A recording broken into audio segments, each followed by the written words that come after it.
तर जळगावच्या जामनेरमधील मुलाचा व्हिडिओ सोशल मीडियावर व्हायरल होतोय। या मुलानं व्यायामशाळेच्या दुरावस्थेवरून ग्रामपंचायतींच्या कारभाराबाबत आता प्रश्न उपस्थित केलेले आहेत। यावर रोहित पवारांनीही ट्विट करत ही व्यायामशाळा आहे की जुगार अड्डा असा सवाल केला।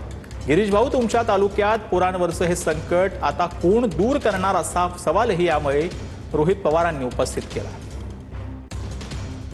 आमची जीवनशाळा हिच्यात दारू चालता, पत्ते चालता, गांजा पेता नाही। ग्रामपंचायत काय कामाची? भीता फुटून राहिल्या तरी ते काय कामाचे? गायती ती जीवनशाळा काय कामाची? ते कळम सरा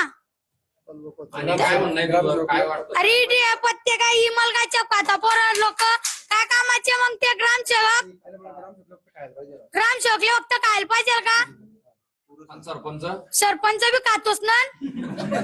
तिच्यात काय आहे? ते व्यायामशाळा जातात ते पोरं काय जिम करायला। तर पुण्याच्या भोर तालुक्यातील पांगारी साळुंग या रस्त्याची दुरावस्था झाली। रस्त्याच्या दुरावस्थेचा व्हिडिओ बनवत मुलांनी जे आहे ते या समस्येकडे लक्ष वेधलेलं आहे। या व्हिडिओचा संपूर्ण व्हिडिओ जो आहे तो व्हायरल होतोय। भोरच्या आजी माजी आमदारांच्या कामावर प्रश्नचिन्ह त्यांनी उपस्थित केलं।